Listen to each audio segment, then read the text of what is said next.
সংবাদ সবাইকে স্বাগত জানাচ্ছি। আমি ফিরোজ তোহা। শুরুতেই সংবাদ শিরোনাম। প্রথমেই জানিয়ে দিব, রিমান্ডে ব্যারিস্টার সুমনের ভয়ঙ্কর অপকর্ম ফাঁস। আন্তর্জাতিক অপরাধ ট্রাইব্যুনালের প্রসিকিউটর থাকার সময় মিথ্যা সাক্ষী দিয়ে ফাঁসি দিয়েছিলেন জামাত নেতাদের। এবং সর্বশেষ জানিয়ে দিব, ক্যান্টনমেন্টে খোঁজ মিলল পলাতক পুলিশ কর্মকর্তা বিপ্লব হারুন মনিরুল সহ অর্ধশত পুলিশ। এর মধ্যে আছে পুলিশের ডিআইজি, অতিরিক্ত ডিআইজি, এসপি, অ্যাডিশনাল এসপি ও ইন্সপেক্টর। এতক্ষণ শুনছিলেন সংবাদ শিরোনাম, এখন থাকছে বিস্তারিত। ব্যারিস্টার সুমন একজন সুপ্রশিক্ষিত ফটকাবাজ। বিভিন্ন সময়ে বিভিন্ন ইস্যুকে কাজে লাগিয়ে নিজেকে মহামানব হিসেবে প্রতিষ্ঠা করা তার লক্ষ্য ছিল।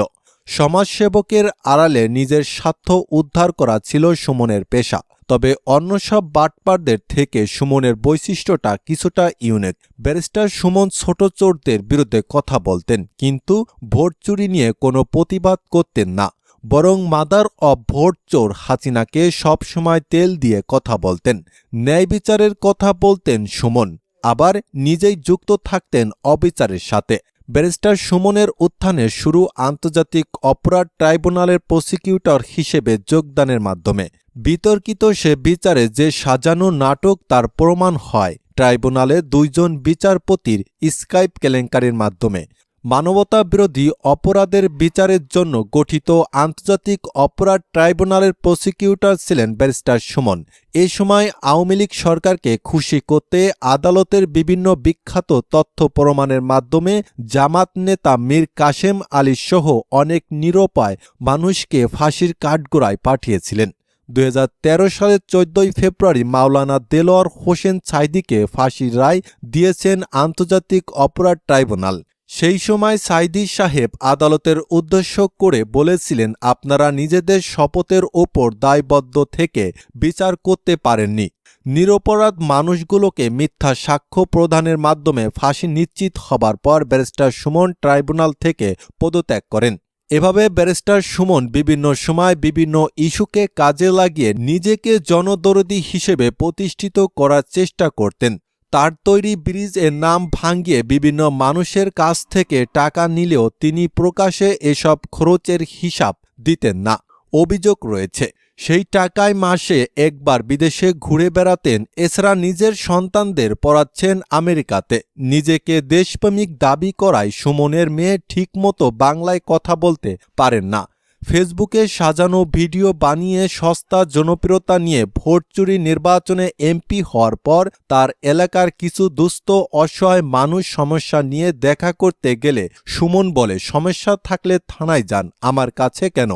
সবশেষ কোঠা আন্দোলন এবং প্রধানমন্ত্রীর পদত্যাগের দাবি নিয়ে ব্যারিস্টার সুমন বলেছিলেন, আপনারা প্রধানমন্ত্রীকে পদত্যাগ করাতে চান, কিন্তু আপনাদের আন্দোলন তো পুরোটাই জামাত বিএনপির হাতে চলে গেছে। তাহলে আপনারা জামাতকে আবার ক্ষমতায় নিয়ে আসবেন, তারেককে ক্ষমতায় নিয়ে আসবেন, তিনি তো দণ্ডপ্রাপ্ত। এক দফার সমালোচনা করে সুমন আরও বলেছেন, আজকে আপনারা এক দফা চাচ্ছেন। আপনাদের এক দফা কি মনে করেন? আপনাদের এক দফা আমি মেনে নিলাম, প্রধানমন্ত্রীকে আপনি পদত্যাগ করেন, ছাত্ররা মারা যাচ্ছে।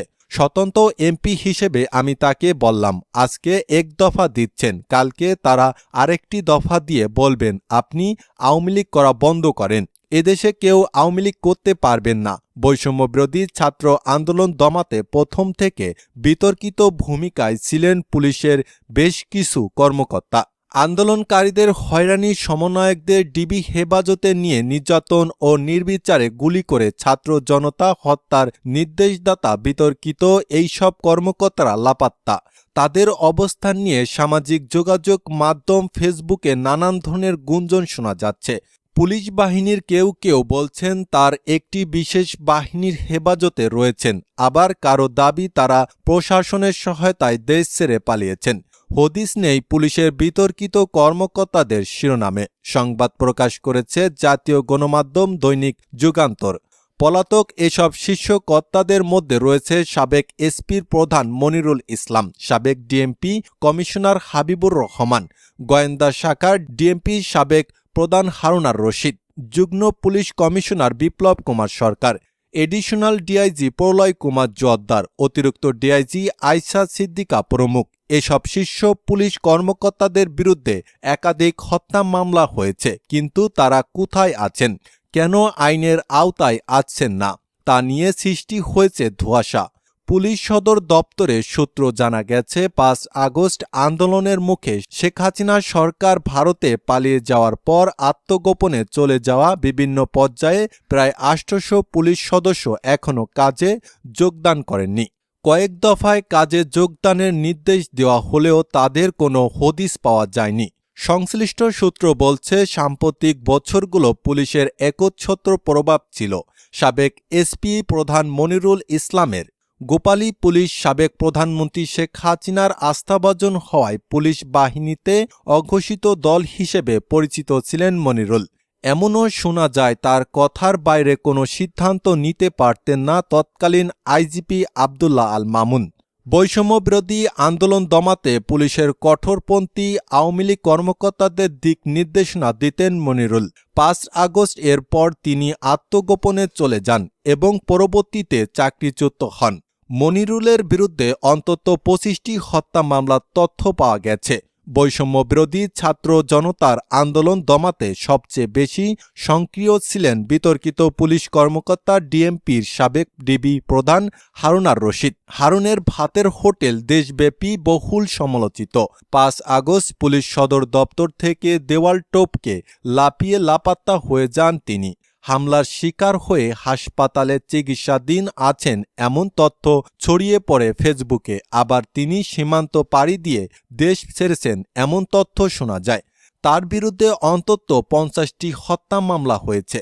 ডিএমপির তৎকালীন কমিশনার হাবিবুর রহমানের নির্দেশেই ঢাকা মহানগরে দায়িত্বরত পুলিশ সদস্যরা নির্বিচারে গুলি চালিয়েছেন। ৫ আগস্ট বিকেলে পুলিশ সদর দপ্তর থেকে হেলিকপ্টারে চড়ে নিরাপদ স্থানে সরে পড়েন। এরপর থেকে তার কোনো হদিস নেই। এরই মধ্যে অর্ধশত হত্যা মামলার আসামি হয়েছেন তিনি। কিছু জনপ্রিয়তার আন্দোলন দমাতে কঠোর অবস্থান নেন ডিএমপির যুগ্ম কমিশনার বিপ্লব কুমার সরকার। পুলিশের এই কর্তা ও ৫ আগস্টের পর থেকে লাপাত্তা, তবে তিনি এরই মধ্যে দেশ ছেড়েছেন বলে গুঞ্জন শোনা যাচ্ছে। তার বিরুদ্ধে এখন পর্যন্ত ৩৫টি হত্যা মামলার তথ্য পাওয়া গেছে। ছাত্র আন্দোলন দমাতে প্রত্যক্ষভাবে গুলির নির্দেশ দিয়েছিলেন অ্যাডিশনাল ডিআইজি প্রলয় কুমার জোয়ারদার। পুলিশের যোগদানের আগে তিনি ছিলেন সাবেক প্রধানমন্ত্রী শেখ হাসিনার প্রোটোকল অফিসার। শেখ হাসিনাকে সন্তুষ্ট করে এসপি হিসেবে কাজ না করেই সরাসরি পুলিশ সদর দপ্তরে যোগ দেন আইজি প্ল্যানিং অ্যান্ড রিসার্চ হিসেবে। ৫ আগস্টের পর থেকে খোঁজ পাওয়া যাচ্ছে না